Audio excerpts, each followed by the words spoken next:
Yo, I get to run the Rabble. I get to run the Rabble. Julius Hall not here. I get to run the Rabble. I get to run the Rabble. I get to run it. It's my turn. I'm running the Rabble right now. I'm running the Rabble. Cozy TV, how you feeling? I get to run. Oh, he here. God, dog. SHIT. How come it's not on the main page? SHIT. Live. The main page has some issues. So it's on YouTube. So anybody looking for it, it's on YouTube or my page tonight. We tried to share it. I'm going to try to share it again right now, but it don't seem to be, for some reason, because of music or something, they are not letting us live stream off of our regular network. But it looks like they just did.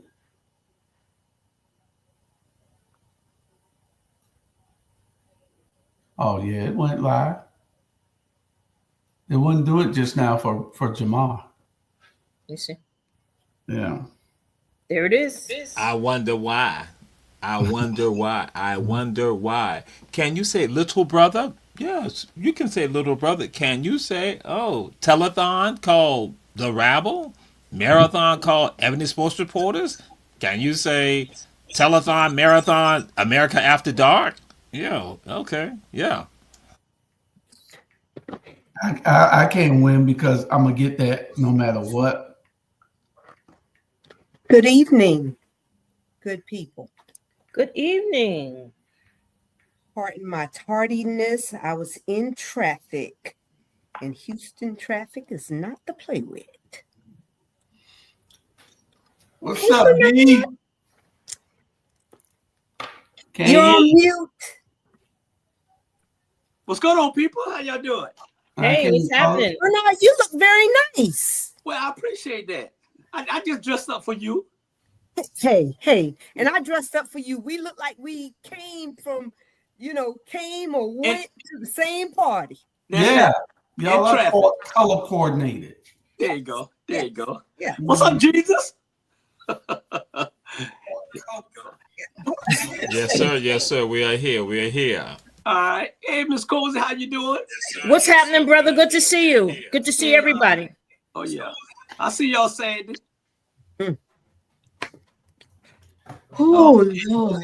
Okay, so we having some technical issues on our other page, but it did let us go live, but it wouldn't let us go live at first, but now it has. We're being seen on about 6 different platforms tonight. The main ones are my page, the business page for Our Black Media Network, the business Facebook page, rather, and then YouTube. And we'll be streaming to this look like 4 or 5 other places. So it's about 7 places that we're streaming to.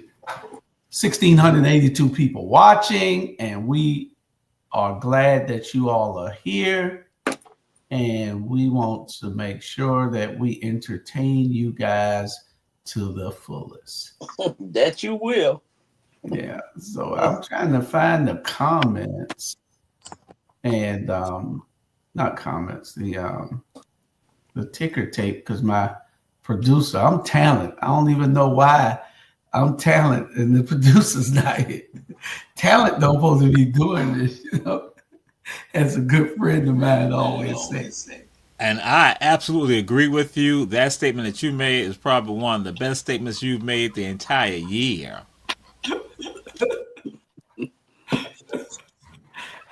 Talent. Bernard finna get a little piece of talent in a minute. I was training him last night. Man, let me tell you, man, he can't, y'all, trust me, he cannot be no teacher.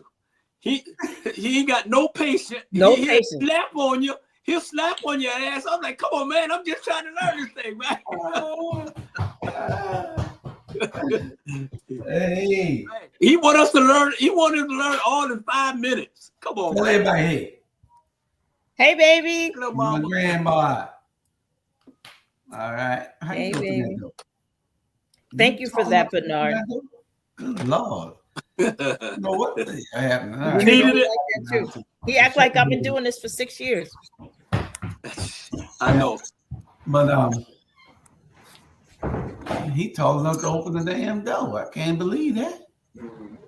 I need to get some taller doors. Yeah. But y'all ready to start? We got a bunch of interesting stuff and a lot of talk, you know. So y'all don't belabor me in a whole lot of it. What the hell? Oh, okay. We got our topics of discussion. A couple of things I want y'all to see about this bad man right here. This is one of the most badass black dudes you've never heard of. He was an aviator, he was an inventor, he was an engineer, and he was an entrepreneur. He spent 2 months in prison for bootlegging so he could make money to keep his auto repair shop open. His repair shop was so successful that he started Head & Motors in 1921, and that became the first automobile company in America to be owned, designed, and built by black Americans. He co-founded the first ever Black American Automobile Racing Association.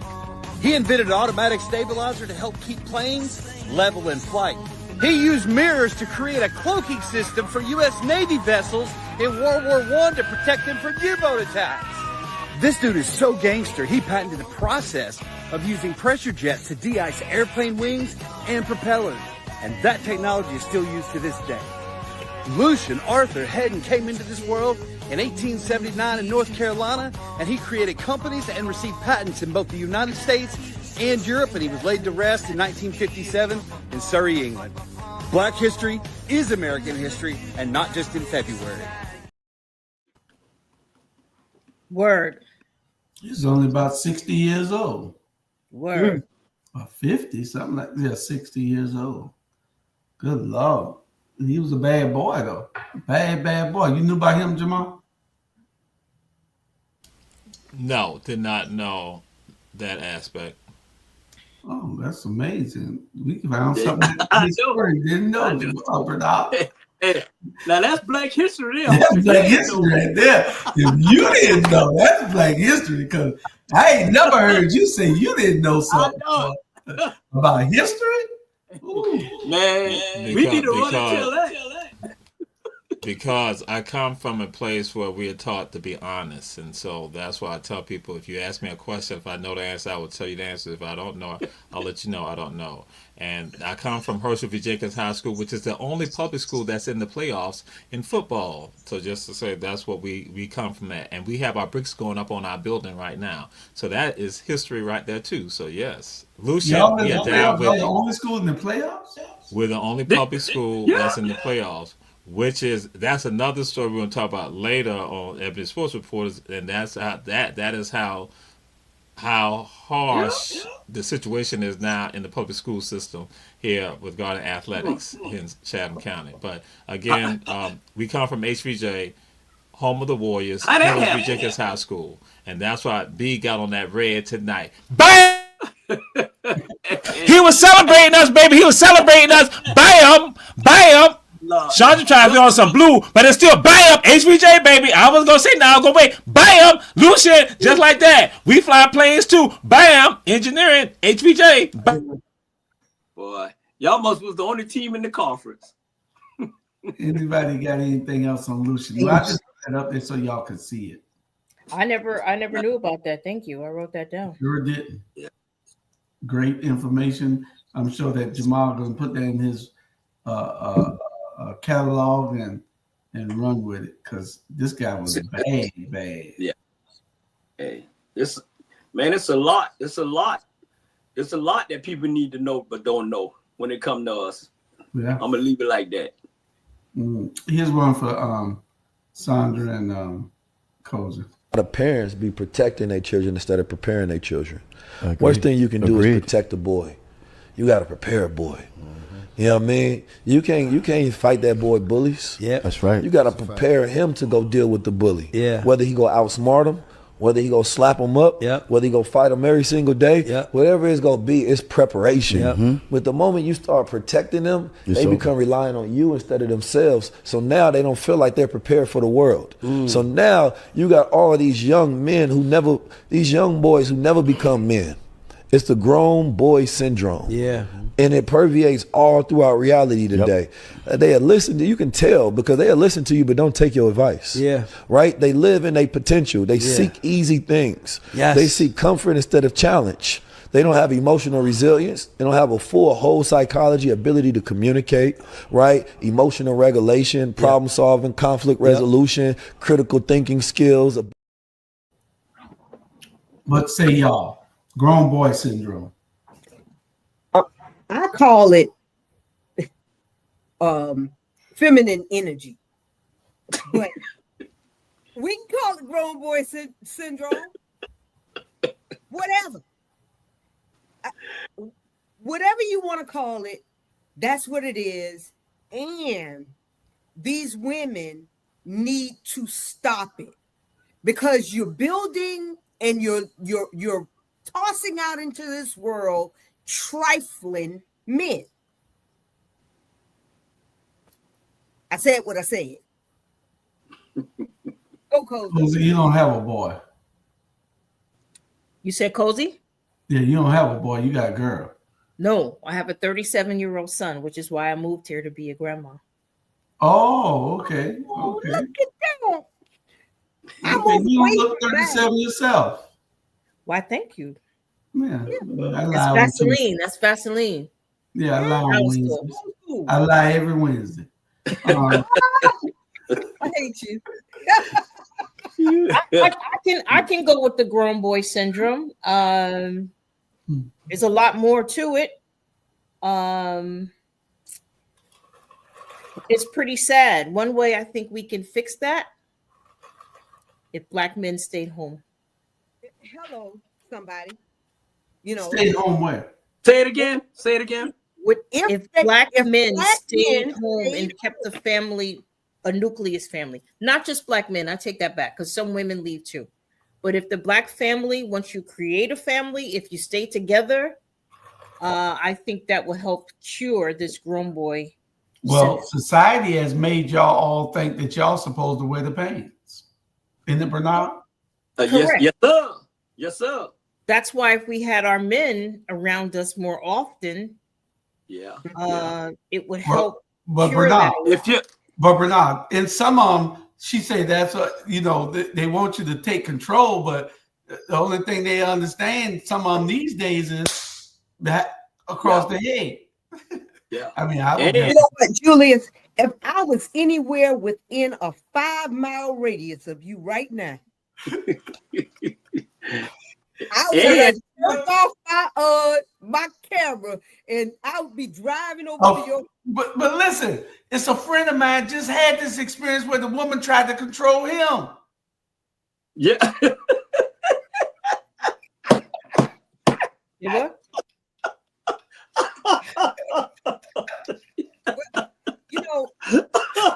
Now, oh man, come on, boy. Now, first of all, I feel like this. Even though you guys know that I mean, I can take or leave, Mm-hmm. A man, but I do know my parents were married until death do them part. Okay. They had 6 children and but my mother kind of ran the show, but my dad was there to show my brothers how to be men, so I didn't have to worry about my brothers switching sides or anything like that. But my mother, she was so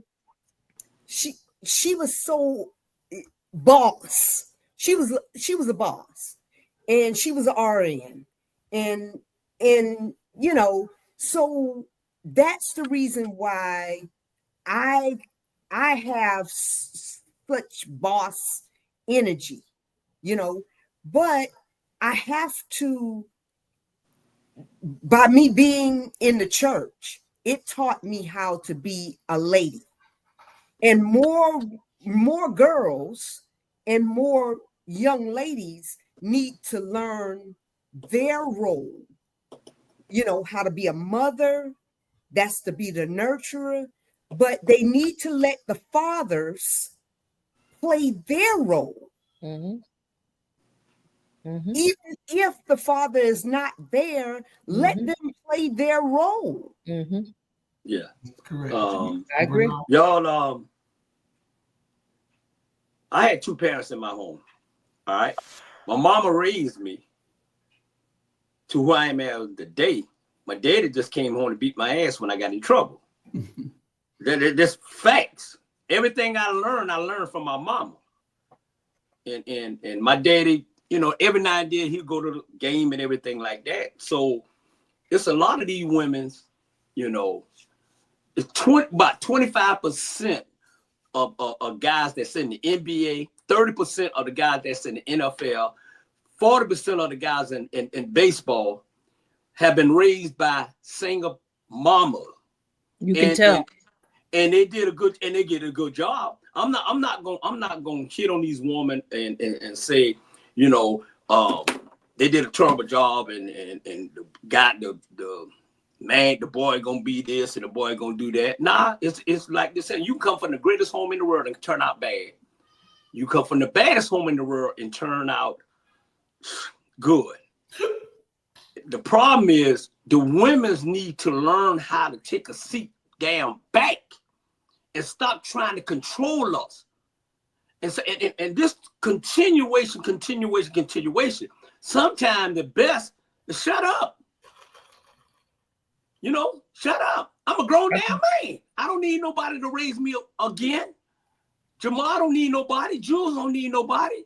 If y'all let us be men's and handle it the way we want to handle it and stop saying, oh, don't hit him too hard. Hit him too hard. He better get his ass in that room. If y'all play your roles, not all y'all, if y'all play your roles as a mother and stop being the mother, the father, want to be the breadwinner and want to find somebody with 6 figure. Okay, if you got 6 figure, then you can take care of us. Period. And they always say, well, the guys, some of these guys who feminine whatever because of they, mama or something, just over, teach them like girl. No. You got some of these parent mother beat the hell out of them, beat it out of them. But that ain't gonna happen.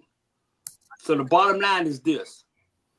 Y'all need to back off and stop trying to tell men what to do. And let us be men and let us run the house. Okay? And y'all just give me some when it's ready to give me some. Jamal.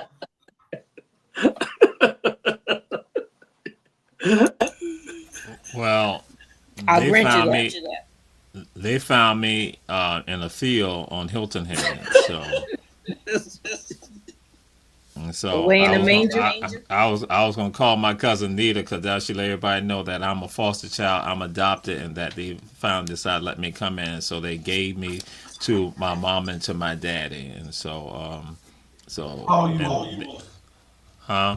How old were you? I guess Nita said I probably was about maybe a couple of days old, something like that, when they found me in the field. I can call Miss Evelyn and verify that. Yes, you can call her. And since I'll add to it, and since other people know I've said this right here, and my mom used to lock me up in the closet too, and let me out when my daddy come home. Okay. We gotta tell her to watch that. Yeah, we're gonna leave. Hey, I'm gonna leave that with the Lord. I'm gonna leave that with the Lord. Me too. I've said it in churches. I've said it in churches, and she just sat right, just like she's like, oh my God. Yeah. That's why I have that. I put that in my head, so that's in my head. So I don't care what any of y'all say. It's not true. It's true in my head. Okay. Yeah, you terrible. You terrible. I'm surprised your mama. See, to me, he trying to say his mother abused. He trying to say his mother abused him. He was trying to say something.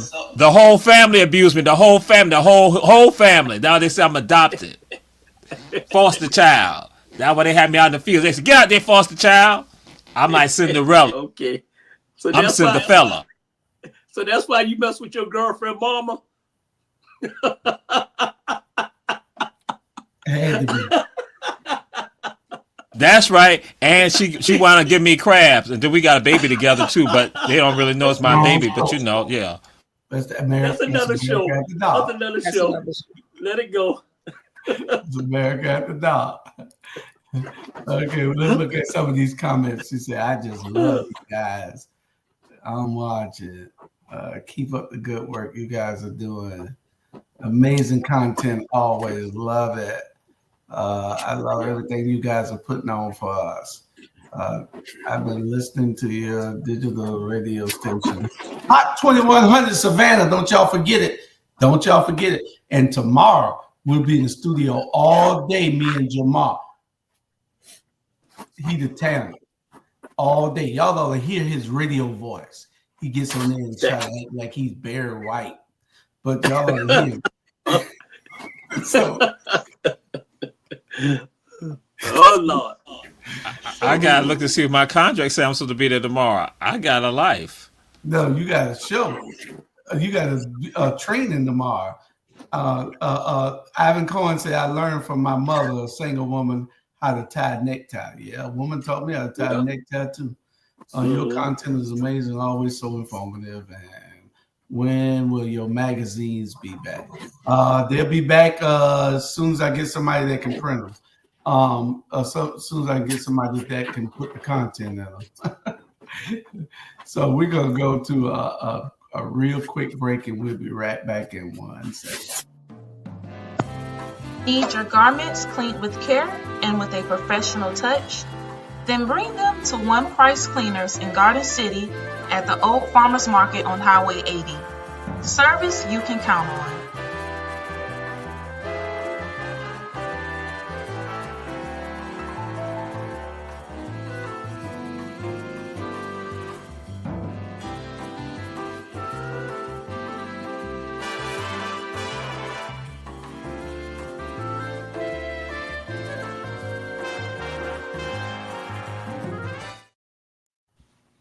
Okay, we're back. I just had this other video for thought, so y'all can think about this. It's a couple of things that we're going to be talking about, and we're going to get to our discussion in a minute. But we're going to run through these videos. This is one. This is about 3 minutes, but I want y'all to give this some thought. Y'all don't believe, but I want y'all to start believing and understanding that what y'all have been taught is not the truth. Okay. Oh yeah, we're gonna talk about it today, man. Let's get deep. As we know in the Bible, in the book of Genesis, it says, then God said, let us make man in our image, after our likeness. Now who is us and who is our? I know a lot of us may think that the God in the Bible is referring to the creator of all, but in all actuality, it's referring to a group of beings called the Anunnaki. Now, Anunnaki just means those who came from heaven to earth. And by the way, the ancient name for earth was called Ki. In the Bible, they was also referred to as the Elohim. These beings was sent from their home planet called Nibiru to earth to mine gold, and they was ordered to bring the gold back to Nibiru so it can protect their atmosphere. And who was the one that sent them? The big dog Anu, the Most High, the Heavenly One. Now, Anu sent two of his sons on this mission. One was called Enki, which was the Lord of the earth, and the other one was Enlil, and he was the Lord of Eden, and he also was named Yahweh in the Bible. Now, when they got to earth, they task was to mine this gold and bring it back to Nibiru. But they felt like they was so much of royalty, they didn't want to do the labor themselves. So they had a working class Anunnaki called the Ijiji come bear the load and do the work for them. Now the Ijiji volunteered and they worked for years and years and years and years until they just got tired and they didn't want to do it no more. They would complain to Enlil and tell him like, man, this work getting too hard to bear. But Enlil would tell them, man, y'all shut up and get back to work. So he was an evil motherfucker. But he felt like since he was head commander, he had say-so. But the Ijiji was like, man, fuck this shit. They dropped all their working tools, and one night they went and circled Enlil's camp where he was staying at. While Enlil was asleep, one of his head guards came and told him like the Ijiji was circled around the camp and they wanted to go to war against them. Enlil called Enki and told him what was going on. Then Enki came, and they simply told him, man, they was tired of doing the work. They felt like they weren't getting treated right. So they was ready to go to war. Enki had realized that they outnumbered them. He came up with an idea. It was already an existing being on the planet before they got there, which was an earlier version of us. Enki thought if he was to tinker with their DNA and add a little bit of their essence into the being, maybe they can create a race of people who can do the work for him. He told Enlil, and Enlil agreed to do it. Now they had to holler at the big dog Anu. He gets the final say-so and everything. Anu agreed to let them do it even though they was breaking the galactic law. But they needed that gold on the bureau, so he told them go and do it. He had help from one of his sisters, Mother Nancy. Now they kept trying and trying with this experiment to create the perfect Homo sapien sapien, but they kept on failing until they decided to use Mother Nancy's womb to create them this time. And from that point they succeeded, and they came up with the first Adamu. When they put the DNA into her, 10 months later she birthed the first Adamu, which means the first man. I did it. My hands have created the first Adamu, she said, according to the ancient texts. And from then came Adam and Eve. But they very detailed on how they did it in the tablets. Y'all gotta go read it for yourself. Way, way different from how they explain it in the Bible. So these extraterrestrials from these other planets who we think is aliens are really our ancestors. And we look like them. So if we was created in the image by these beings that masqueraded as gods, then what that makes us? Y'all stay tuned for more videos like this. Yeah.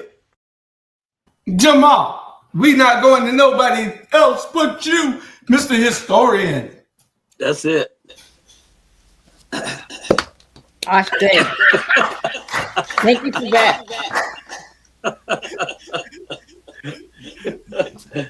So I was gonna say Alfonso the Jet Black Man. I go to Baby G. I go to the island of Patmos. I go to Dr. Yakub, the big-headed scientist.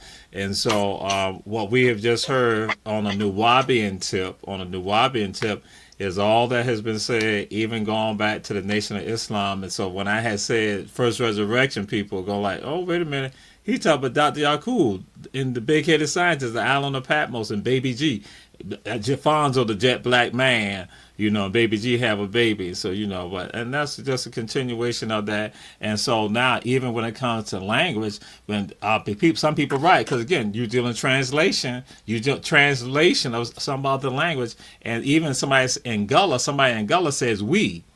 We does not mean multiple people at times. Sometimes people might hear me say, we going to do this right here. We is also singular. And so even when they try to say that, but again, I go and say it's just a continuation of what was said by the Nation of Islam, that some people shoo and brushed off.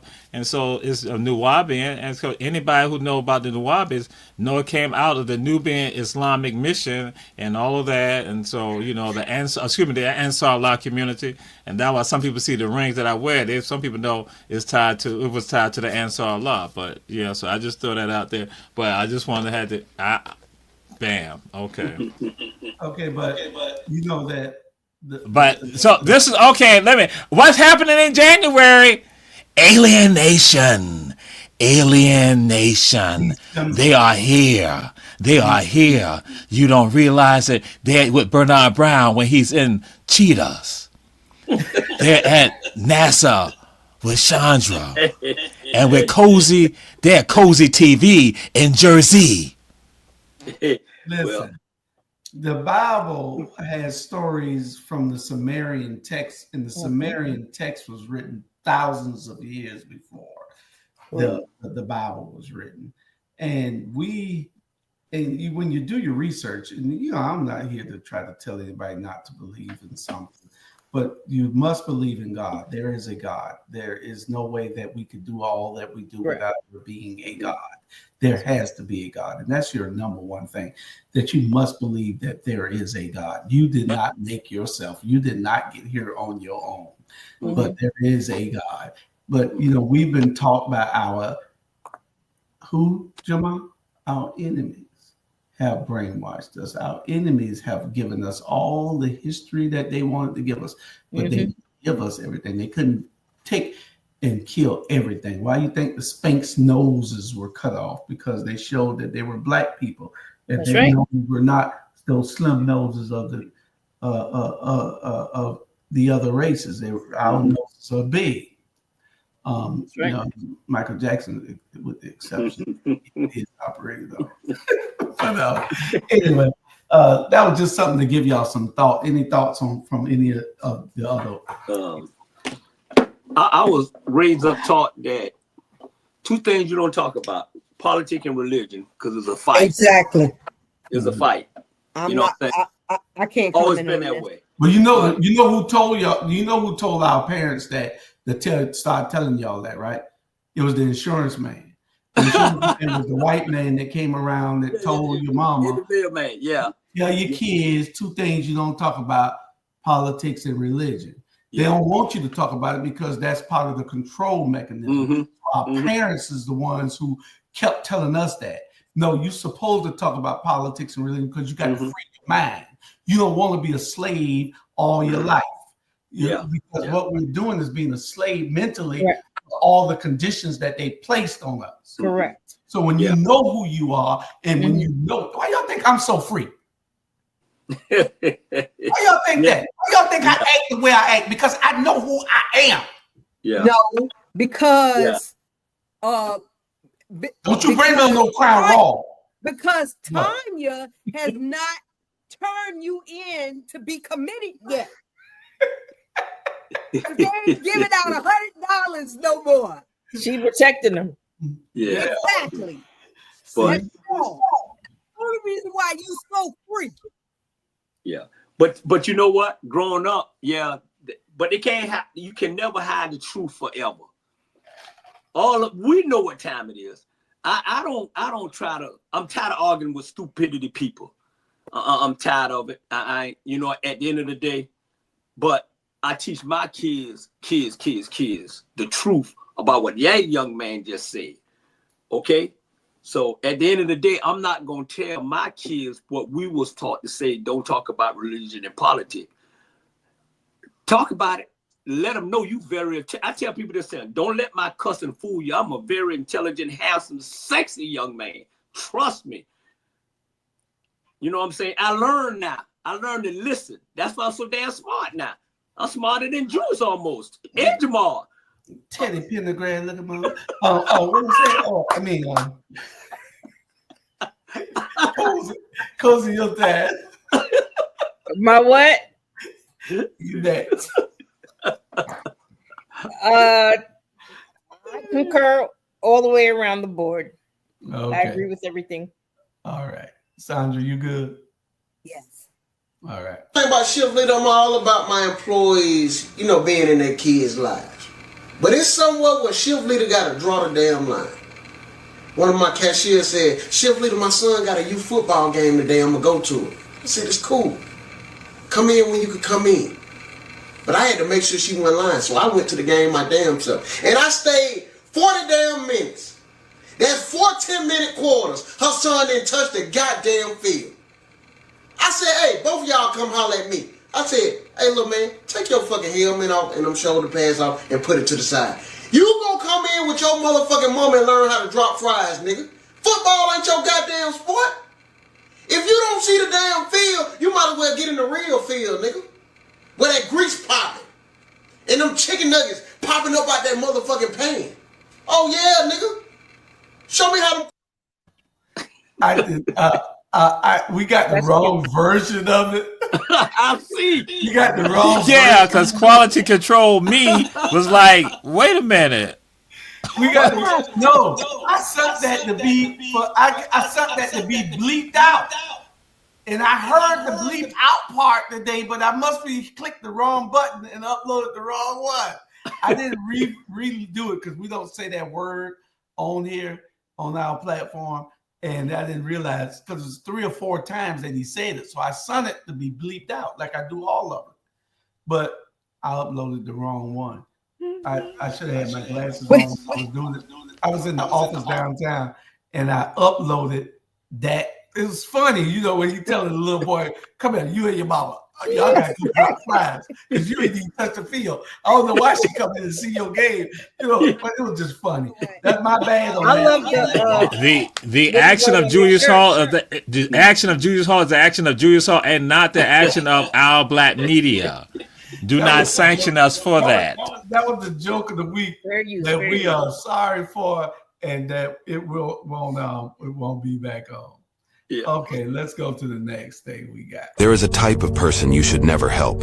Listen to this story and you'll understand what kind of person that is. Once, a scorpion wanted to cross a river. It approached a kind frog and asked for help. The frog said, "Your tail has venom. What if you sting me? What will I do then?" The scorpion replied, "Don't worry. If I harm you, I'll sink to the bottom of the river too." The frog thought this made sense and agreed to carry the scorpion across the river. But as they swam to the middle of the river, the frog felt a sharp pain in its back. Turning around, it saw that the scorpion had stung it. As they both began to sink, the frog asked, "You knew this would lead to both of us dying. Why did you still sting me?" The scorpion responded, "I didn't want to, but I couldn't control myself." In the end, they both drowned. This story teaches us to avoid people with bad habits and not to trust their promises. Otherwise, your kindness won't just bring discomfort. It could also put your life in danger. Never help those who can harm you. Agree? Facts. Yeah. Big facts. But sometimes your closest friend might be the one that harm you. Exactly. At the age I am now and the experiences I have had, I say trust nobody and watch everybody. Yep. True. Yeah, that's a good one. Very true. Jamal, just don't stay. That's the United States of America. That's the past election. That's correct. Yeah. Absolutely. They look like us, smell like us. Great analogy. Great analogy. Well, that boy getting deep in it. Even though he got left in the closet, that boy all right in it. Now I'm gonna give y'all 2 preachers. The first one here, I want y'all to look at this first preacher. Live in the biggest house in the state of Louisiana. According to my tax attorneys, I have the biggest house of any preacher in America. Oh, I paid cash for the home. You want to know how big it is? Yeah. It's 40,000 square foot. Oh my. The furniture inside is worth more than the house. Christmas, I walked outside the front, just walked out, and a man slammed his brakes and, "Brother Jimmy!" I said, "Hello," and he threw $5,000 over the fence. The return of the Lord Jesus Christ is not our lack of faith. It's our lack of giving. I've had more people criticize me over that jet. They still can't get over it. Criticize me over my house. They didn't pay for it. I paid for it. But let me tell you why. That's water on a duck's back to me. And I'm going to give you a scripture. Be not thou afraid when one is made rich. When the glory of his house is increased. Pull that up in the Amplified. Verse 16 of Psalms chapter 49, if you can do that. Be not thou afraid when one is made rich, when the glory of his house is increased. Well, it's Amplified says it, be not afraid when an ungodly one got him! is made rich. That's true. When the wealth and glory of his house are increased, and goes on, for when he dies, he will carry nothing away. Yeah, his I understand. glory will not descend. See, God. He didn't even know what he was reading. And also, I'll add to that. You know, he said that they didn't pay for it. If you are a preacher and your parishioners are donating to your church and you get a hefty salary, they are paying for it. Mm-hmm. They're paying for that. They're paying for your car. You know, if you don't have no other job and you're not getting kickbacks from somebody, you know, you don't have a business in your name or something else, they paid for your house. Mm-hmm. So, yeah, they should feel some kind of way if you living in a $5 million house and saying, you know, give, when some of them are hungry, sitting in your audience. Mm-hmm. You know, I'm just saying. Yeah. And true. That's what get me about these preachers. We always say some of them. Nah, all of them. If you ain't got no 9 to 5, if you ain't got no 5 to 12, and all you doing is in the pulpit, then those people is they're paying your light bill, your gas bill, they're paying your car note, they're paying everything. Trust me. You know what I'm saying? At the end of the day. And then you got an ATM in the church. And then, yeah, I am not going to let somebody tell me to follow them straight to hell. I can get my own self to hell.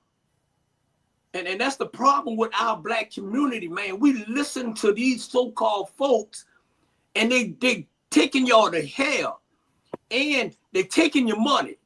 Mm-hmm. You know, but they don't see that. They don't see that. No, tell me this here. They see it, but they don't want to see it. But Bernard, I wouldn't say that they're taking us to hell or them to hell, because if you are giving with a pure heart and you are the pastor, you know, being circumventing the system or whatever, you know, that's on you. Blood is on you. But if I'm a parishioner and I'm giving according to how God says to give, and it can be with your time, it can be with your money, you know, 10% can be 10% any way you want to give it. Because talent, I don't always give $300 every 2 weeks, you know, but I will give them my time. I'll come and clean the church. I'll volunteer for things, you know, but if you are being shady, you know, God will judge you. He's going to judge you. He's not going to judge me because I gave with a pure heart, you know, and that's how I feel. So. Okay. Don't rob God. Don't rob God. Who would rob God? remember Or that. you know that little bit. You know that little bit. God, you know that little bit. Joyce Hall, you did. Pastor Hall, you did good. I guess. But he knows that little bit. Yeah, y'all can give y'all money to me as much as y'all give to them pastors. Yeah. Y'all can get the same thing. Ain't no difference what y'all gonna get from me or y'all gonna get from the pastor. Nothing. Ain't neither one of us can get them cross that river. You gotta cross that river by yourself. That's it. You keep giving and giving. You got some of them rather pay his light bill, phone bill than to pay their own damn light bill and phone bill. Exactly. And I feel like you should use wisdom. You know, if you know that you don't have that money to give of your time. Pay your phone bill. Pay your light bill. I give in the street. Oh, Lord. Shut up. Yeah. I mean, what you I say? don't like how that sound. What you say all along for, Bernard? Because I stubbed my toe. I'd rather go give somebody a blanket. I'd rather go give somebody a coat. I'd rather go give somebody some food. I give all the time. People just don't see it. I don't say nothing about it. I mean, ain't for nobody else to see. Right. It's what I feel like I should give. I'm making my contribution to somebody that's needy. That's less fortunate. Right. And that's what it's all about, Bernard. Right. And I give the cheater. I'm helping these girls get through college. Right. Paying their I was light waiting for that. I was waiting for that. And everything else. You know? Right. Yeah. I'm tired of you. I'm already tired. Waiting for that shit. You are contributing. You are contributing. But and Jamal is paying doctor bills. So so it all adds up. It all comes out in the wash. You know what I'm saying? Well, they said that certain people will not see the kingdom of heaven. The adulterer, the liar, the fornicator. I mean, means all of us do. Just check it out. I'm just telling you. But Sandra, they said all he has to do before he take his last breath is repent. That's it. That's the easiest religion in the world. Mm-hmm. Well, but if you're lucky enough before you die to say you repent and you accept. But every it day also says that no one knows when Jesus is coming back, but we do know that he's coming. Mm-hmm. And all of the signs says that he is coming back. He 2024 years late right now. No, he's here. He's here. Jamal got him on the phone. He's here. I'm tired of you, Julius. Jamal got Jesus on the phone. Jamal. Jesus, he on the phone. Yeah, they're unbelievers. You say what? Exactly. They are damned to hell. Yeah, and you say you say I'm your end. Yeah, Jesus said I'm his Negro, so that's right. Okay, all right. You say what? You say what? You gonna see Bernard later? He said that he understand what Bernard is doing. Because he said Jesus said he like lemon pepper wings too, but he like all flats. And they have all flats.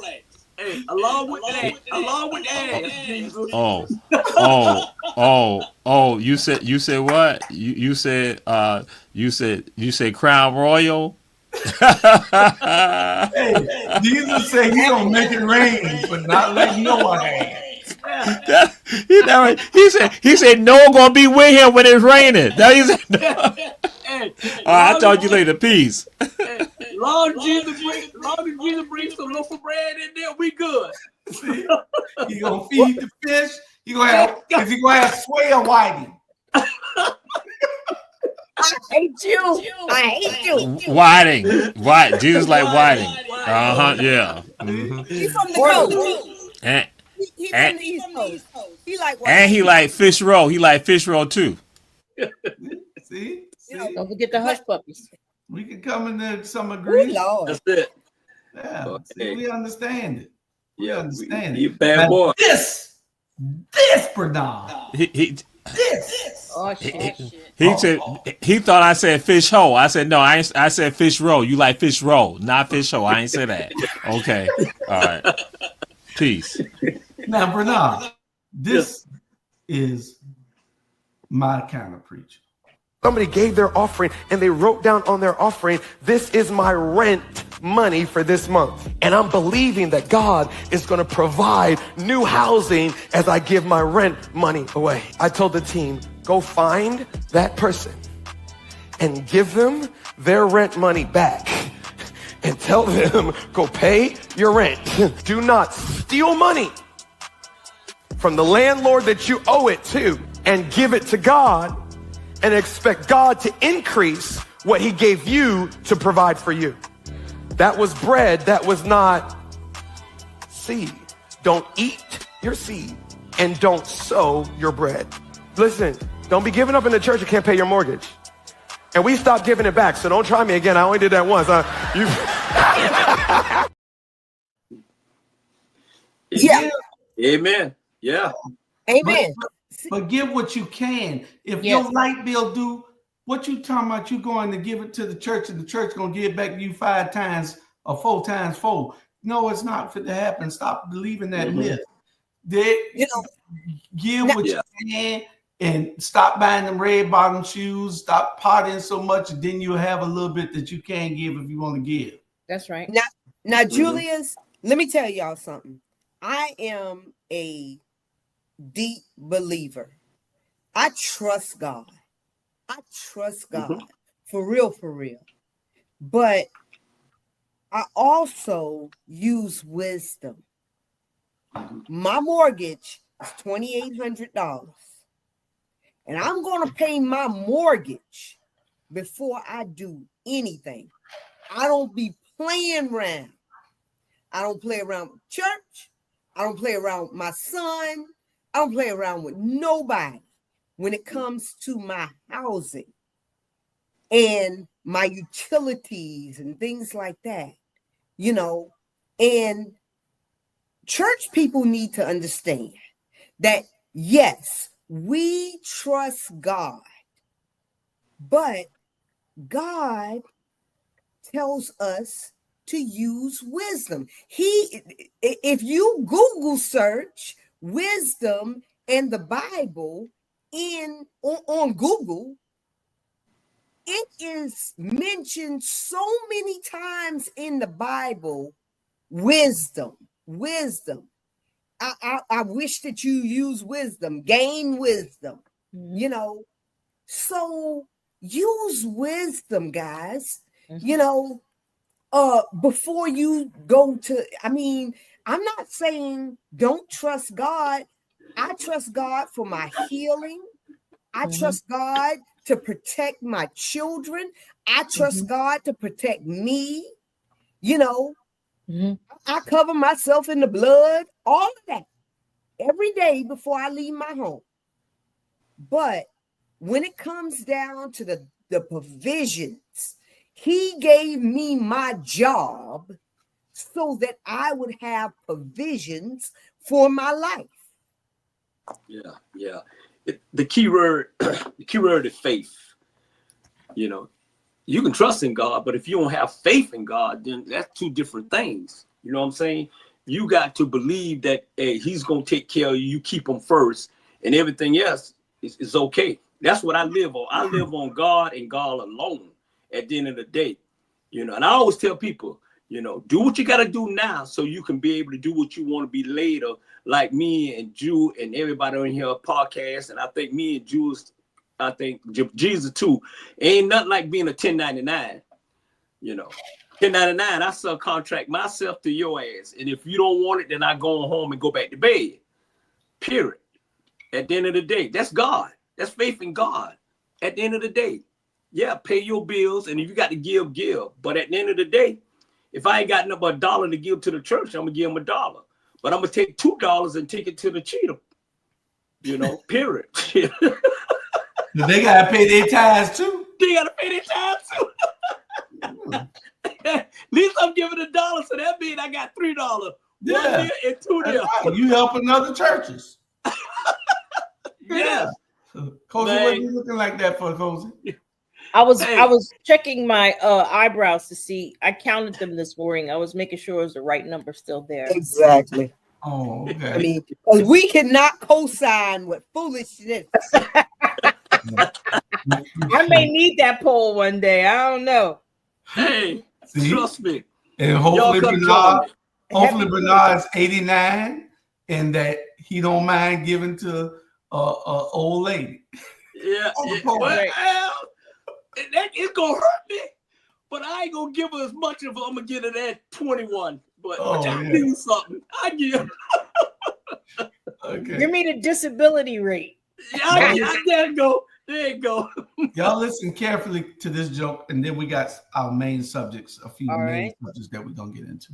Man went to confess and told his priest, "Father, I almost slept with a woman." What do you mean by almost? Well, we got undressed and rubbed together, but I stopped. Rubbing together is the same as putting it in. You're not to see that woman again. Say 5 Hail Marys and put $50 in the poor box for your penance. The man nods, prays, and approaches the poor box. He pauses, then turns to leave without dropping the money in. The priest noticed and rushed over. Hey, I saw that. You didn't put any money in the box. Yeah, but I rubbed the $50 on the box. And according to you, that's the same as putting it in.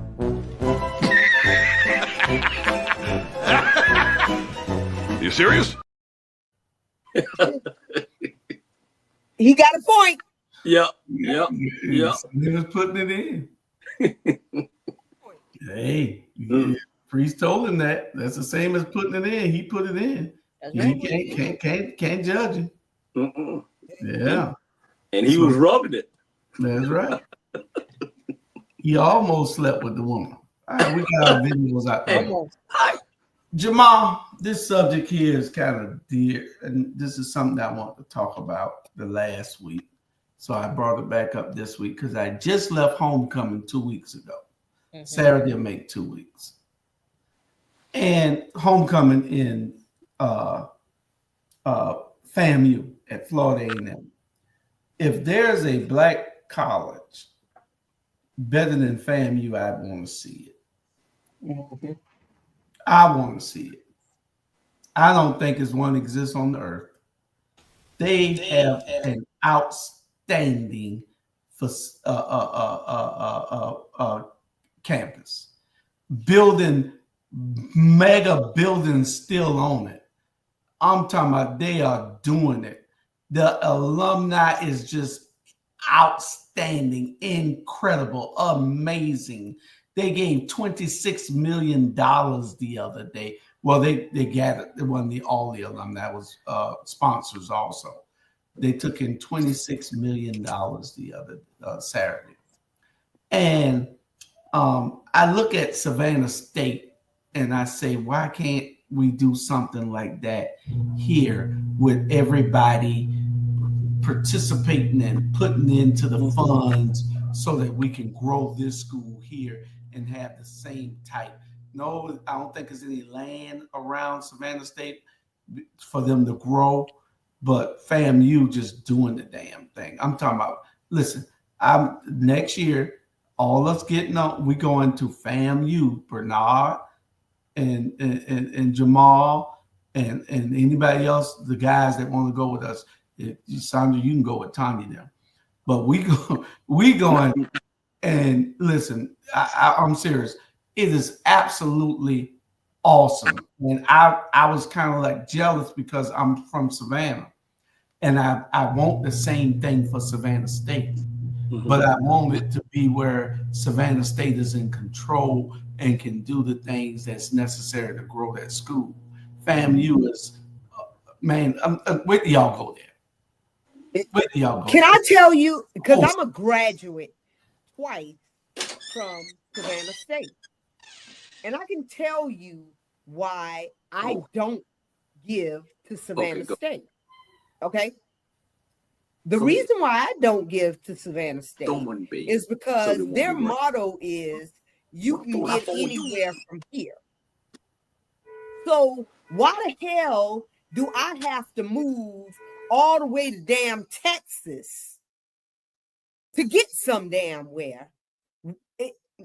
Did nobody give me a letter of recommendation? Didn't nobody try to find a goddamn job for me. I was just out there on my damn own.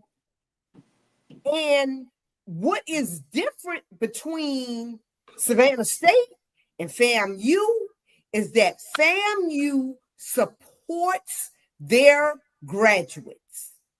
They ain't out there damn near homeless, trying to use their degrees. I have a master's degree, two master's degrees from Savannah State.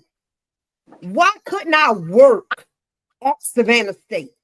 Why couldn't somebody there?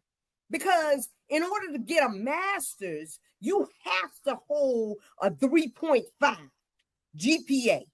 And I held a 3.8 GPA. So make it make sense why they don't support their students. So Savannah State. What does that mean? 1501, baby. Go ahead, Jamal. 1501. Jamal. Professor, that's y'all know what this means. Y'all know what this means. That's what I say to Savannah State. So, Julius, I understand you feeling some kind of way. You didn't graduate from Savannah State and sitting around about to damn have to apply at McDonald's or Walmart. Jamal. Yeah. Good point. Let Jamal, the expert, answer that. No, I'm not saying that's not just a Savannah State thing. That's with a number of schools, and most graduates, the majority of FAMU graduates don't work at FAMU, and so and that folks do go because I got folks who graduate from FAM, and they have not had to go into other places like that, but they go forward. But then we tend to miss the whole thing because now even when it comes down to it, FAMU has run into issues with regards to the trustees, and when I'm saying run into issues with regards to the trustees and the boards. Public HBCUs have issues in general because they are public HBCUs. And when we go and look at, say, Savannah State and FAMU, totally different entities because you're in two different states. And so what people should be saying in Georgia in general, why are our HBCUs like that? But also, I'll share this with you. What you said, Julius, some people are going to say, no, it's North Carolina A&T because North Carolina A&T, the largest HBCU in the country, at one time it was Southern University. So, and that's why folks find in Southern and North Carolina A&T is engineering, so folks are right there. So again, but when it comes down to it, those schools even is about the resources. Now someone else is going to say it's Howard. But again, it's about resources, but our schools are under attack. And what happened for some people in Maryland and also North Carolina, people when they file suits, alumni and other interested people when they file lawsuits to not address some of this right here. Go to Jackson State, go to Prairie View, go to A&M, go to Texas Southern. We have issues. And so that's why I go and say that with some of our schools, some, you do have more support from alums, but you also have other schools who are doing the best that they can. But we got our private HBCUs, some of them have closed. Like I'm saying, how many people thought about the fact that Barber Scotia closed? So that's why I'm like saying, because people know I support HBCUs. I create the rivalry. And why create the rivalry? So that now when people speak about it, that's why somebody from Rush College, when I say something about Savannah State or Talladega, they like, bam, they hear their names. And so, I go and say that this is an issue and it ain't going to get no better right now with regards to who y'all elected to president. I'm talking to the people who are out there, the people who y'all elected as president. And that's why I say to HBCU alums, this thing is going to get horrible. I'm saying it's not just HBCUs, but the MSIs, minority serving institutions, going to have problems. And even those people at HBCUs talk about how Trump gave this money. Trump was forced to give that money because initially he did not have HBCUs in the budget. So again, what it comes down to is about what are we going to do? What are we going to do with regard to our schools and then also be advocates? So now if I'm going to put it out there, Julia's cousin them, when they had the opportunity to put some money in the budget for Savannah State, they did not have Savannah State in the budget. How did I know that? Because Julia's other cousin told me this. So that's why I'm like saying we try to make it seem like it's all simple. It's not all simple, but then what it really comes down to, if black folks are going to stand up for our schools, and so guess what? A lot of us, because guess what? There are people who don't care for FAM, who graduate from FAM. People don't care for Howard. People don't care for Albany State. But again, we all have those experiences. But I tell folks, but for HBCUs, it becomes important. You know why? Because HBCUs have been the reason why you've had a foundation for the black middle class. The black middle class, black middle income has occurred in a large, or to a major part, to HBCUs. And that's why I'm like saying I support any and all of them, and that yes, anyone that's down, I look out for them. Because right now in Charlotte, excuse me, what is it? I'm trying to think. Charlotte, they got issues going on right now with HBCUs there, where they trying to tell the schools, yes, go ahead and shut down, and then the other HBCU buy the land from the other school so we can not acquire that land. That's going on right now with these developers in cities right now. But how many of us at HBCUs even know that? See, we know our own little world. I'm telling people, stop that, expand out it, because I just told some people earlier today, when we talk about black folks' issues in this country, it just ain't in Savannah. It's across the entire country. So I'm going to end on that note saying, yeah, our schools have been shortchanged historically, and that comes down to the money. That some of them have gotten better money, but Georgia has underfunded our HBCUs. That's why my professor, Dr. Haynes Walton Jr., was no longer at Savannah State, because he had been fighting the Board of Regents. And so it continues. But Savannah State, Jamal, they should have a active recruiting department that helps their students after they graduate. These students should have a active recruiting department that helps their students. If you're saying you can get anywhere from here, help us get anywhere from here.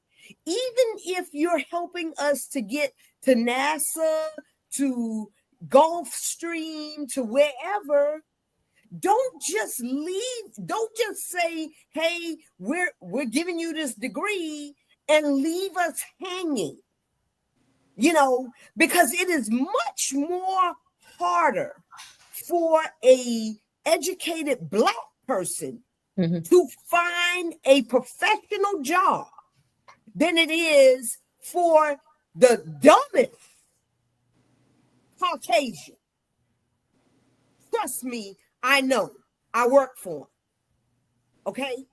So if you want to increase the number of people that give back, help us get jobs. And when we feel like we're out there alone and we get frustrated because all we're doing is sending out hundreds and hundreds of resumes and getting hundreds and hundreds of rejections, you know, whereas statistics show that it takes 10 to get one, but not for black people. I'd like to say something. Yeah. See, you being a very faithful, spiritual, God-fearing woman, God didn't mean for you to work there. Because look where you at now. See, he had bigger coming for you. So bigger, you just got to be patient and understand that that door wasn't supposed to open for you, that door over here was open for you, and you walked through it. So you are on a better place and on a higher plane. So now your resume is just so much that more awesome that you can go and work anywhere. So take that. Julius, I like to try. I love to try. You know, I'm gonna smile at you and I'm gonna call you tomorrow and tell you thank you. But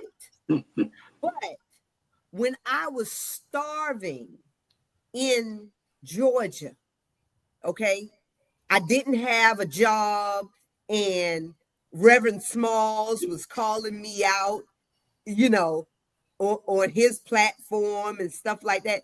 You know, it didn't feel good because I was so depressed because by this time I had 3 higher education degrees that I could not utilize. And it does not feel good when your university just leaves you out to dry. And I mean, that doesn't feel good. And they need to do a better job of helping their graduates. Period.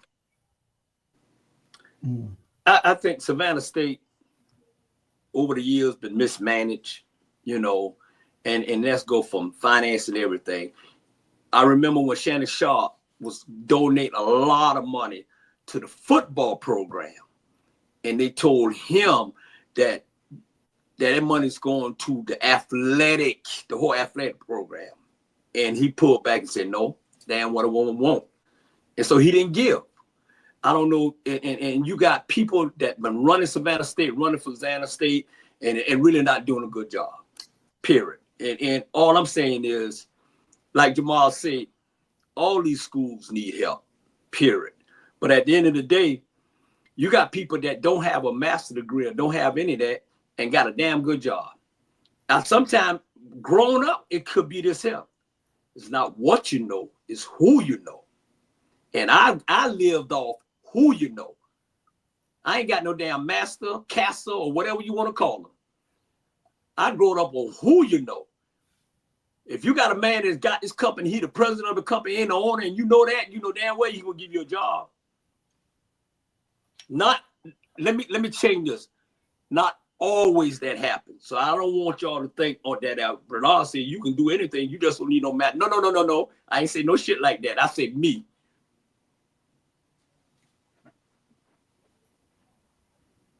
Next. Not Sandra. You done went. Don't go. Let's get somebody else. TV. You mute. Sorry. I'm looking at these comments. Mm-hmm. Yeah, I'm listening and I'm learning. I'm listening and I'm learning. Okay. I see Chandra's point of view, but then I also saw a comment that a young lady said that you're one alumni of many, and that Savannah State does support its students. So I see both sides. I mean, I feel like they have their pick because, of course, you know, you have Van Johnson. He's the poster boy for Savannah State University. But, okay, that's him. That's Edna Jackson. Edna Jackson was my financial aid person the whole time I was there. But what about me? You know, the one that, you know, I'm just average. We're not talking about Jamal. And he was there. He was there when I was there. Him and Van playing running around the field. You know, I mean, so what about just the average people? When do we get our break? And why do we have to go? Why did I have to go 1,005 miles? Why do I only get to come home for funerals? I want to be close to my damn family too. Maybe your ministry is there. I mean, well, I just say this. I wouldn't give my job for the world. Because I'm doing good things. I'm doing big things, y'all. God has a plan. And I'm being nominated. Just hold on. God has a plan for you. Yeah, there's a reason why you're there. Yeah, there's a reason. You come to Atlanta. Organization. I am. I've been selected to do diversity training and recruiting at my job. In addition to what I'm doing, you know, that's what Robert does. You know, Yeah. You know what? Well, you're doing good. Julius, you're doing good, son. She doing good. Sounds like it's good to me. I know, and God keeps making a way for me. But I'm just saying, I didn't want to have to do this. Donate to Savannah State College. Donate to Savannah State College, and go there and do a little speech, and maybe you can make a change. My daughter went there. She said she had the best time of her life. She went there, left LaGrange College, went to Savannah State for a whole year, and then she was busy partying, so I brought her ass back home. But she had a good time. Oh, I had a great time. Did I say I didn't have a great time? I heard you. I ain't heard all I heard. All I heard. Baby, I had a great time. Maybe Savannah's too small for you. Undergrad, grad, I had a great time. I made my mark on Savannah State the same way Jamal was making his mark. But Jamal was making his mark. I found Jamal in the dark corner in the student on Shell Road. Road. Yeah. No, Jamal was, I mean, he was very liked, and all of the AKAs loved him. Yeah. After I made him who he was. Whatever. Before that, he wore that box cameo hat, haircut, and he wore these funny looking rim glasses, and he didn't know how to talk to girls. When I found him over in the corner crying, I picked him up and I brought him over, and I said, "You saved him?" I saved him. I named him. His name was Claude Lee. I said, dude, ain't no girl gonna date no damn body named Claude. What you think your baby's gonna be named? Claudetta? No. I said, your name from now on is Amir Jamar Torre. He said, what does that mean? I say, the light of the world. To behold, the only one greater than you. I gave this man his name. All right. And look at him now. And so now y'all understand and why I pledge Alpha Phi Alpha, because Julius Hall gave me that information. So that what made me say I gotta do that. Julius Hall made me who I am, so y'all got it. Before you know it, he was pledging. Before you know it, all the girls was asking who Jamal is. Before you know it, let me tell you what he used to do. He'd send a dozen of roses to a girl. If the girl didn't like it, you think I wasn't gonna tell? Come on, the girl didn't accept the roses, guess what he'd do? He'd give them to another girl right down the hall. This boy here was notorious on that campus. Y'all think Jamal just quiet, Bernard? No. Trust me. Jamal was ain't nothing quiet about him. Terrible. Yeah. I used to go to Savannah State just to party, and one professor asked me, say, "Are you going to class?" I said, "Yeah." I got in my car, went back down to Johnson, and came back around. The information disclosed by Julius Hall is not real information. Boy, Jamal was something. Don't let him fool you. Trust me. That's so sad. Yeah. You're muted, Julius. Yes, the treachery. I met several of the girls last weekend at Savannah State homecoming, and she said, I said, that was you. He sent those flowers to, and I said, that was you that took them. I said, oh Lord have mercy, y'all done grew up, they old ladies now, but hey, one of them was still fine though. I remember when he was a nerd though. Yeah, that was before I found him. After you ain't seen that transformation he had, that boy started wearing a suit. Started having a briefcase, and cut that old box hair cut off, and the girls went crazy about it. Yeah, I remember. He did all that. And he's still single. Because he want to be a player. You single too. I don't think that he was very single. My fault. He was only single in theory. Oh, no, Jamal single. I'm saying we both single. We choose to be single. Because we got a lot of roses to give out. Okay. Oh, Bernard, I need for you to tell James get your money. $40. Yeah.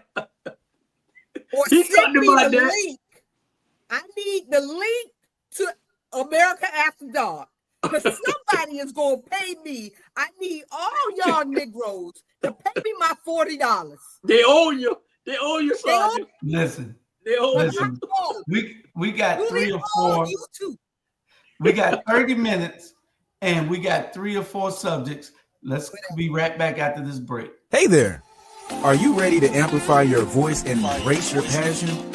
Tune in to Our Black Media Network, where community comes first and every story matters.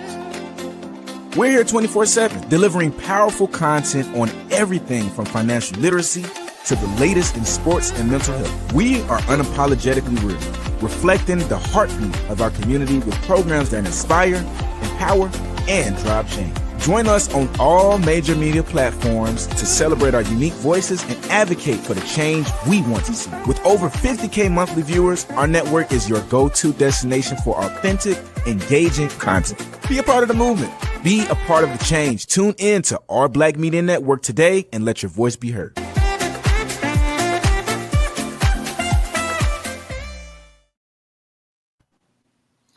Okay. We got only a few subjects left, so we can get it all over. I don't know why Jamal left when we about to talk about a very, very important subject that he talked about on his show before us. And it is very prevalent. I don't know what's still wrong with the Trump people because they're not paying attention to what he's doing. They're saying, oh, let him do it. When they come for your ass, don't call me. You know, when they treat you bad, don't call me. I ain't putting that shit on him because you supported him. I don't want to hear it. And I'm dead serious about it. I'm telling you, just live with it because this is what you need to grow. You need to know that you did the wrong thing by picking the wrong person. They had an underground movement that was just so crazy. But this is the question of the day. Question of the day. This is for us men, I guess. But it's more. Yeah, because women don't cheat. Yeah. What? No, they don't cheat. Go ahead, Julia. You got to make them cheat. You come home. Go ahead, Julia. And catch your spouse in bed with someone else. What do you do? Who want to go first? I jumped out the window. No, I would make sure he saw me. And then probably just walk away and we'll deal with it later. I just want to make sure you know I'm here. I saw you. We'll deal with it later. All of that screaming and beating up the girl. Nope. I'm going to go get me some coffee. Cool my jets. We'll deal with it later. It depends. You got to set the context. Are we vested? I mean, has it been 10 years? Because if it's 10 years, I'm going to do like Cozy said. Smile and walk out. Because I already know. See, I'm going to get half of your retirement and every damn thing else you got. So don't worry about it. I'm good. Yeah. We too old to be fighting. Exactly. The only disrespect I see is if you do it in our home. That's the disrespectful part. So I'm gonna have to get you back on that. Bernard, you come home and you catch your spouse, your wife, Up, Bernard. you know, your new wife, with her legs up in the air and somebody all up in her. What do you do? Hey, why you got to put it like that, man? Giving you a visual. Why you got to put it like that, man? You had to make it as graphic as I could. You done made me more madder. Right. You talking about the legs up in the air. Obviously, if I go home and I see my wife in bed with another man, obviously, I ain't doing my job at home. No, you missed the big. It's just You know what somebody. I'm saying? So You might be doing your job at home, but nah, it Yeah. might just be she like both. Well, I'm gonna beat some ass. That's the bottom line. I ain't gonna talk about turn my other cheek. You know, somebody going out one window and the other one going out the other one. I'm gonna tear that damn house up. Believe me, trust me. That's just how I am. I ain't gonna be the bigger person. And then I'm gonna go down. I'm gonna bail myself out of jail, and I guarantee I get off because that food in my house, that heifer was in my house, in my bed that I paid for, and you gonna go and do a little something? Nah, Somebody ass gonna be tore up in that house, and everybody in the community gonna know. Trust me, because I'm gonna make sure they go out there with no clothes on. Okay. Well, I think the right thing to do is no clothes. If you have a weapon, hold the weapon on them and tell them don't move. Hold the weapon on them and tell them don't move. Take your camera out, tell them take the sheets off of them and expose themselves. Take pictures. Then, tell the man to get dressed and get the hell out of it. All right? Yeah. Yes. You gonna do all that? Yeah, you ain't going to jail over no damn woman. That's too much thinking. I can't even think. No, you got to think. You I'm gonna think there? You gonna think there, or you gonna think in the jail cell? Yeah.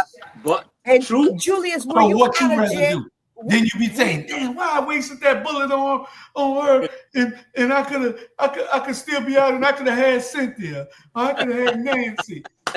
Now you no. Well, I'm glad. Hurt. You didn't do what you were supposed to do. You already said you weren't doing your job, so why are you mad? Hey, hold the camera, hold the gun on, take pictures, and then tell them to get out. Get out. Tell them to get out. Of jail? Or you could tell her, okay, I saw what you was doing. I need that one time before I put your hands out. Yeah. And what if you see him, Jew, and you look and you see him in there, and you might well go ahead and join him. Yeah. Y'all so tacky. Damn, I didn't know you could do that. Now these days, I don't know now. It may not been no man in that bed. It could have been two women in that bed too now. Yeah, jump in. Now And you these really days, I really jumped in there. Yeah. Julius. Like this here. Julius, were you out? He's so fresh. You know where P&V Appliances is, right? I heard of it. Barnett and Henry.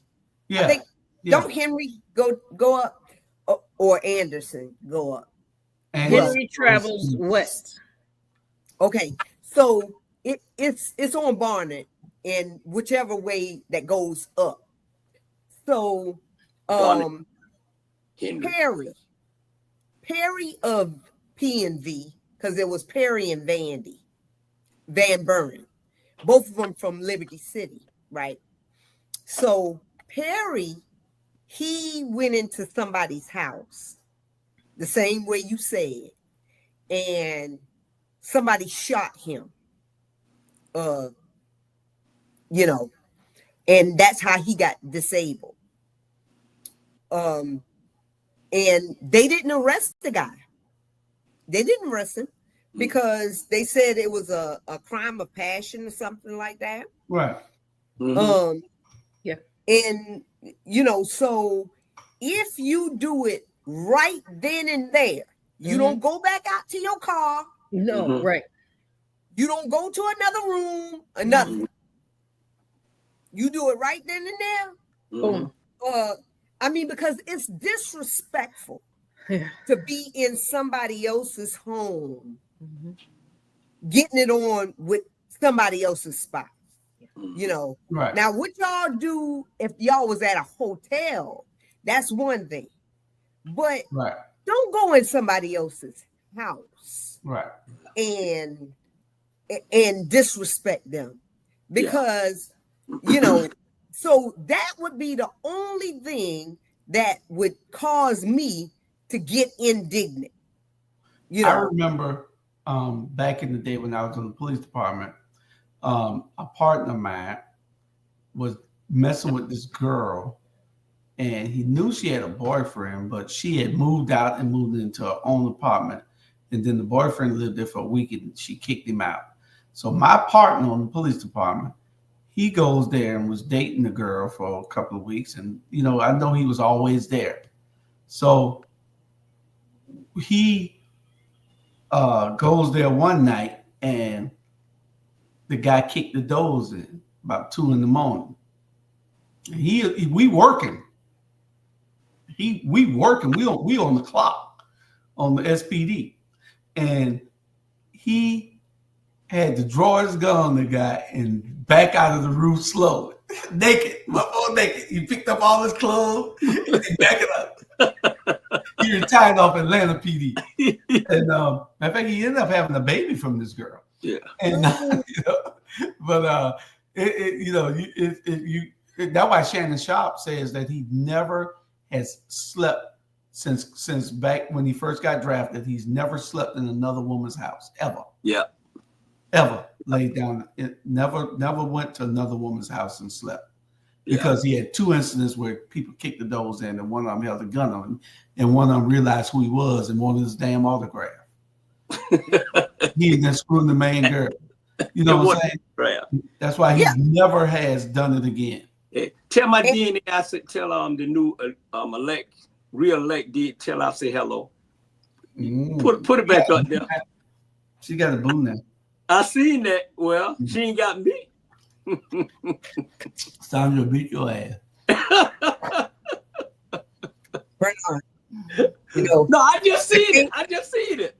I came on the night and let me be peaceful, okay? Yeah, let her be peaceful, okay? Okay. I'm sorry. All right. Sorry, that's what we're gonna do. We're gonna be okay. We're gonna let me be peaceful. We're gonna let me be or I'll lay out some shit. No. We're gonna let you be peaceful. Okay.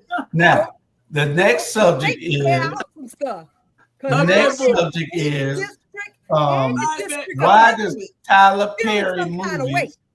Why does Tyler Perry movies? Why is he further demasculating the black man, and always got something with some homosexual activities in every single show that he does? You think Hollywood gave him all those millions for nothing? Well, it's like that across the board. It's not just Tyler Perry. It's Shonda Rhimes. It's all of these doggone, you know, they just slide in gay, you know, pictures, cartoons that don't even require gay, just slides in gay. They push the agenda very hard. It's just so obvious because so many African Americans are watching his network. And they're looking at that and they're saying, good Lord, I got tired every time I look at this to somebody and they're kissing. Yeah. They even had Gabrielle Union in one time when she was on one of them shows. Then next thing you know, you're looking at Empire. And I used to love Empire for the music and for the plot. Right. Then they got outrageous. You know, it's just the dumbing down of America. Now I agree with Trump to some degree on that. And see, anybody that's gay that voted for Trump is a damn fool, because you said what he said after he done won, right?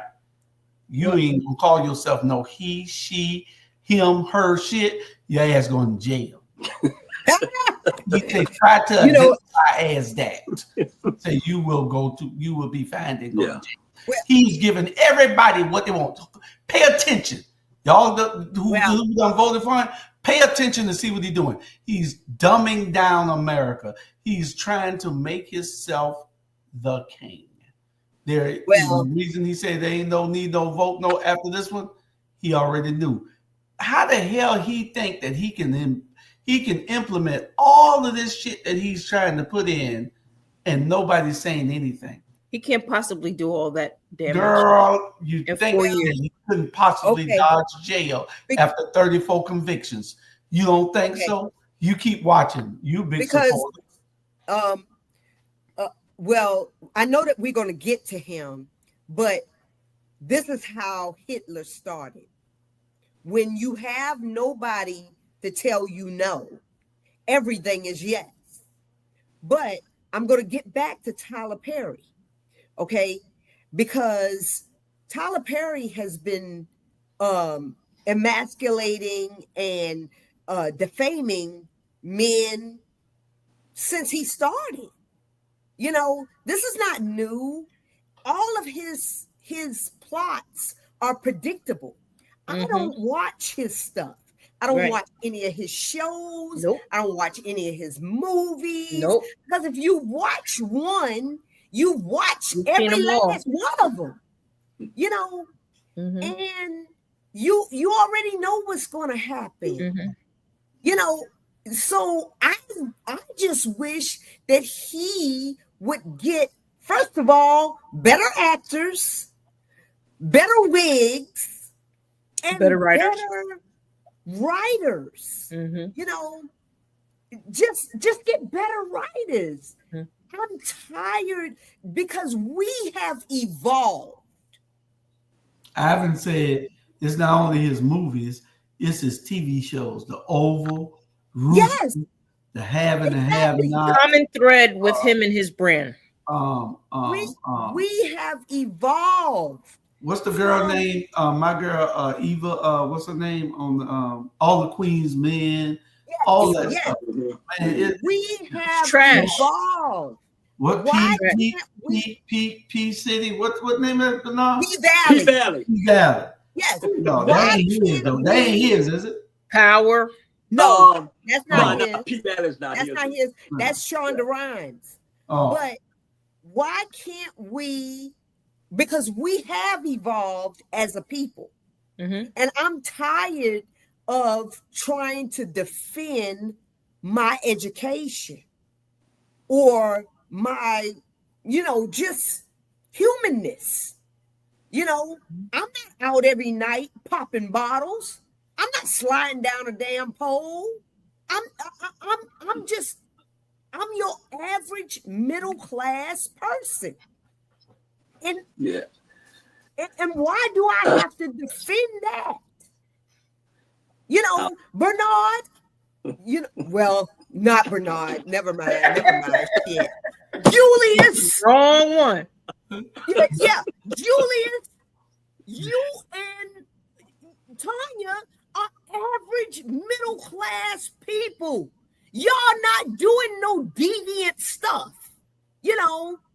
I mean, you're just going home, cooking dinner, going to bed.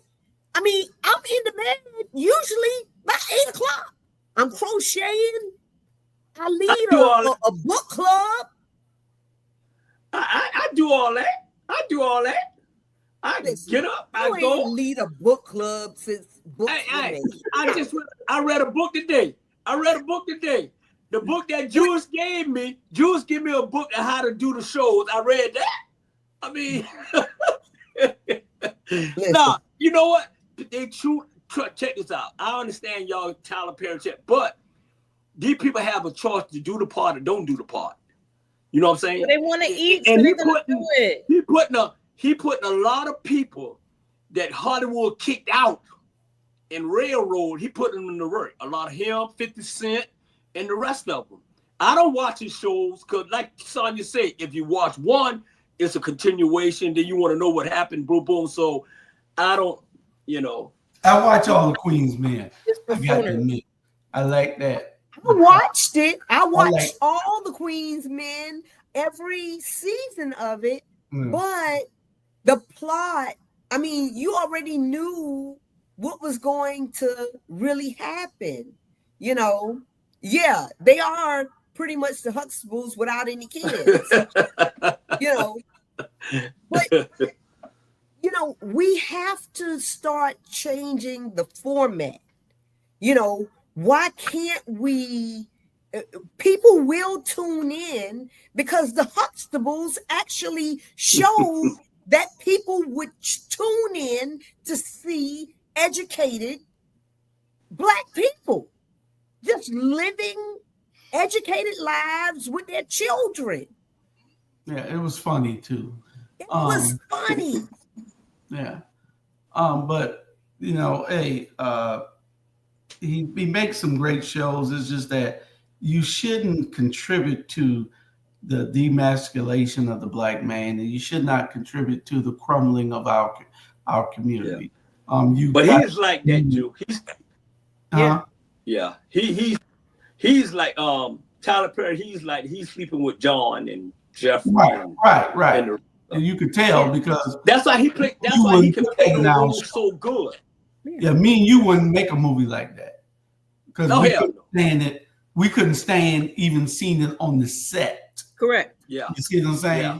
Correct. But he's getting some fascination out of it by seeing it. Yeah. That's why Hollywood gave him all that money. Hey, Bernard, he said, take one. Do it again. Take 11. Do it again. That one right. You didn't do it right. Take 3. Do it again. One more. Got off. But you know what? What has really exposed all this when P. Diddy when the P. Diddy got his shit in some, and that's when all this stuff coming out, man. You be like, what? You don't know how many of them in the closet. Like, they need to come on out the closet, Johnson. I mean, I'm sorry. A lot. I'm sorry. They need to come on out. You might well come on out. And they got Tyler and P. Diddy, T. Diddy kissing Tyler all on his neck. That was on today. Rick Ross. Oh man, you so many names, man. Trust me. You might well come out because your name gonna come out. I'm like this, to each his own. You can sleep whatever you want to sleep, whatever. My thing is, don't bring that shit in public and let our kids see all that. And I'm going for the men and the woman. Sean Puffy Combs was sick because what he did was he wanted to have a party every night instead of being private with it. And that's what his downfall was. I don't think that he's going to make it to his court case. I hope he do. I don't want nothing bad to happen to the boy, but I don't think that he is. He needs some help. Well, Trump will pardon him. Trump will pardon him. I hope he brings all those people down. That's on his list. Yeah. Bring them all down. There's too many people, powerful people that have been to those parties. Yeah. And he's going to be just like that Jeffrey Epstein. Yeah. But this is not nothing new. It's been going on. P. Diddy, they're going to be another one. There's going to be another one. Clyde Davis, Quincy Jones. Yeah, Quincy Jones. Oprah. Oprah. That God would take him. You know, Quincy Jones was praying, please take me before the feds come and get me. Mm-hmm. I promise you. They ain't blame it all on Quincy and Clyde because they ain't going to do nothing with Clyde. Clyde too damn old. What are you going to do? Yeah. Exactly. Yeah. They just trying to for him to, for nature to take him before we do our last 10 minutes on the idiot, who's your president that we have to accept. We got our Alien Nation starting December 2nd.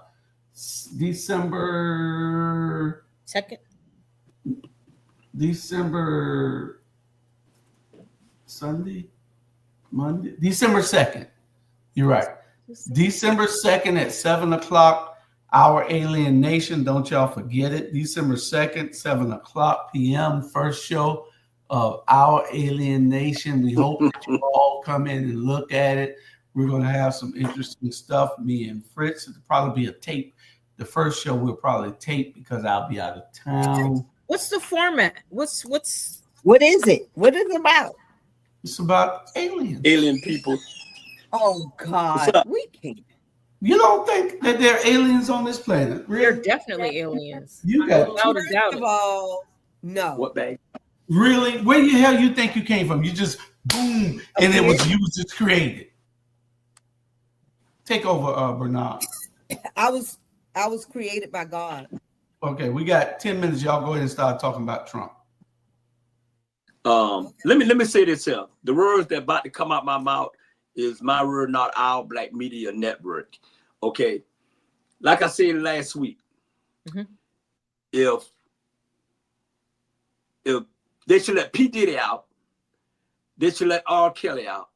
Because number one, you elected a 52 bankruptcy, 34 felon, a rapist, and everything else, sleeping with little girls on that island, and he's still the president of the United States. Come on, you might well let them out. He's doing the same thing that they was doing. And he was there. You know what I'm saying? But at the end of the day, you reap what you sow. At the end of the day, y'all think that 4 years gonna be happy 4 years, it's gonna be hell at the end of the day. So you better make sure, number one, you better make sure you save your money. Yeah. You know what I'm saying? Number two, because this man is an evil man. And there's some stuff that came that one of my friends called me on. He called me. And he was giving me, hey, thank you, I appreciate blah, blah, blah. But he was telling me some stuff about that devil that I don't even want to repeat. I don't even want to repeat. And this is true about that man. And he ain't never want us that look like us in Trump Plaza. Us couldn't go in there. And his daddy was worse than him. That's a fact. So now you put another evil, you putting evil atop of evil. I'm telling you, y'all gonna have a wake-up call. Y'all gonna have a wake-up call. Well, I agree with you, Bernard. And I will say this, the first 4 days was very hard for me. I mean, I wasn't on last week because mentally I could not take it. And I spent days in the bed, not crying, but just depressed because I did not want to go through this again. And I thought of all of the people that a Kamala presidency could help, but then I had to look at me and I had to say, you know what, Chandra?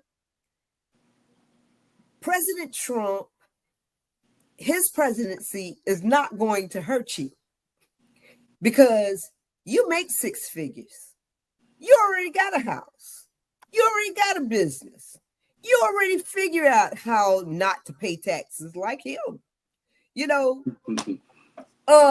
So, but my heartache came from all of the elderly people that his presidency is going to hurt, all of the poor people that his presidency is going to hurt.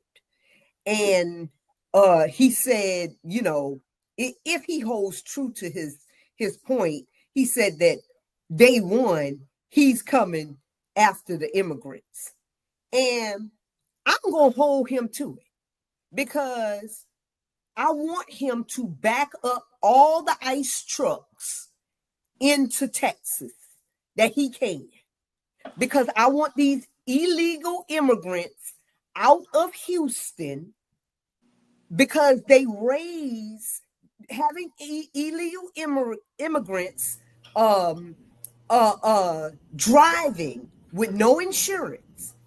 We have, aside from California, we have the highest premiums on our insurance because we have so many uninsured illegal immigrants. So I'm not going to be mad at Trump. I had to, by the time Julius called me and said, Chandra, you got to get up. You got to shake this up. I had to start thinking about the benefits, but I also wanted to see my children be able to have $25,000 towards a new home and things like that. But If it's not to be, it was God's will, you know, not to be. Yeah. So, you know what really made me calm down? My friend called me and said, God is never wrong. God is never wrong. This happened for a reason. God is never wrong. And when he told me that, I said, okay, trust in God. And it's going to be all right. Everything happened for a reason now. You know, everything happened for a reason. And I'm going to say this here. The Democrat, from now on, you need to clean your house up. You need to stop taking us for granted. You need to stop lying to us. And they didn't do half of the stuff they said it was going to do. They said it was going to give a forbearance with these kids' student loan. That ain't never happened. Then it's all got hooked up in the house and said, come on. So at the end of the day, and then what's so crazy, what I seen today, and I put it on my Facebook, Donald Trump and Biden had a meeting. They was meeting in the Oval Office. What the meeting was about? Come on, dude. And I'm going to say this, and I'm going to let y'all say it. Well, I that's want to normal. praise Kamala Harris. Sister, you did a great job. You stepped in where it was a crisis. You tried, you did your best, and that's all we can ask for. That's all we can ask for. And the way they destroyed that woman's character is a damn shame. If she was a Becky, they didn't do what's Clinton like that. Nikki Haley. Yeah. Come on. But you know what? I think that she ran a great great campaign. I just think that just what you just said, in true Democratic fashion, their messaging is trash. Mm-hmm. And the Republicans, I don't give a damn if they talking about Haitians eating dogs or immigrants coming over here and having sex with children. They get their message out. I don't know how they do it, but they do it. They're on code. The Democrat, they don't message correctly. They don't tell the story correctly. And that's the reason why, you know, you would have 20% of the men. And I even had Black women saying, I mean, not just you, Cozy, but other Black women were saying, well, I didn't vote for her because, you know, I didn't know what she was going to do. I'm like, well, how do you know what she was going to do? She never answered the straight question. But anyway, go ahead. Well, that's what they were saying. And I felt like, okay, well, to me, she did, you know, but then I went to the rallies and I followed her, you know, and I'm looking at the people that didn't know, like, y'all retarded, you know, I mean, but then I couldn't call them retarded because somewhere there was a breakdown in communication. And I'm a political person. So, of course, I'm following it. You know, the same way I followed him. I followed him as closely as I followed her. You know, so, but I'm not going to be surprised. Anything that he does or does not do in these next 4 years, I'm not going to be surprised. Yeah. May I ask you a quick personal question? Why do you take it so emotional? Why do you get so emotional about it? Because I have an emotional state, you know, when it comes down to the poor, our people. We got 2 minutes. And I just mean you, not those things, but you. Why do you take it so close to heart when we can't control these things?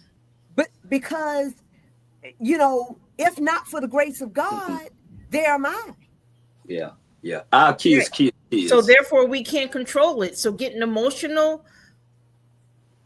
Nah. Our kids, we fight for our kids.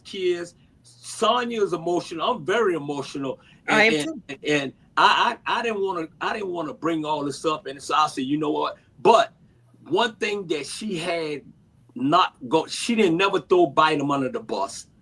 And see, that's what she was the vice president of the United States. So she didn't throw him under the bus. It probably was some things she wanted to change, but she just stick to the script. And that's the only thing I think that hurt her. Specifically. They asked her. Yeah, they asked her, but she said nothing I can think of. Right. She avoided because she wasn't gonna throw that man under the bus. At the end of the day, let me tell you this here. She did what she had to do, and they put a devil that you voted for, and now we're gonna see the outcome in 4 years. Yes, that's all we can do. Oh yeah. That's all we can do. I mean, because all I can think of is my parents who died of COVID under his watch. Mm-hmm.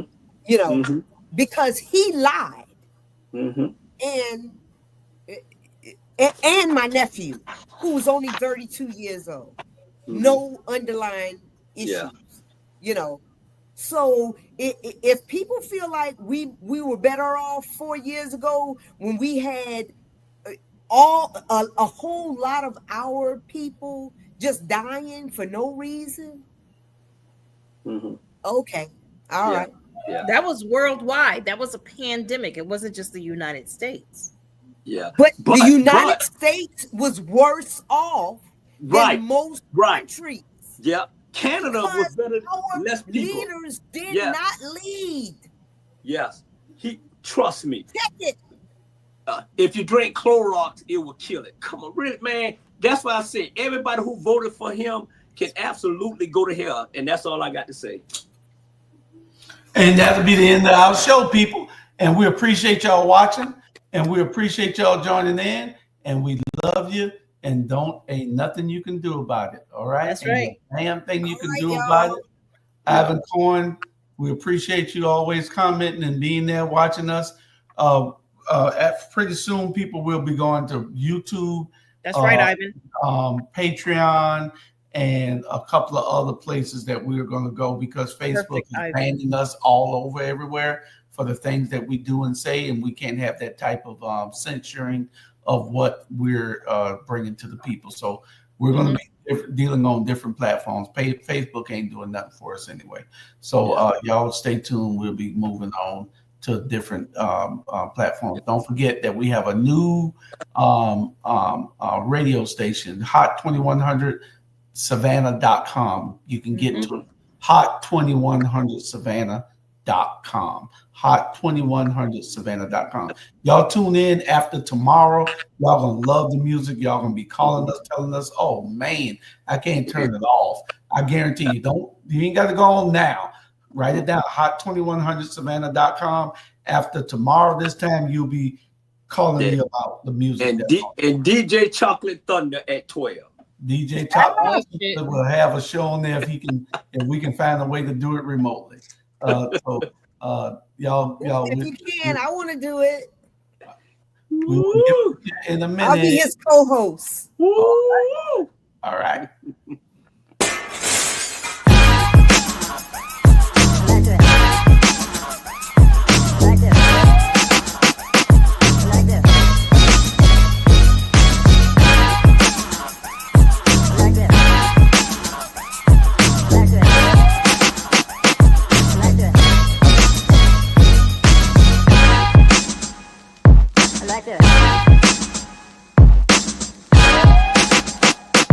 Like this.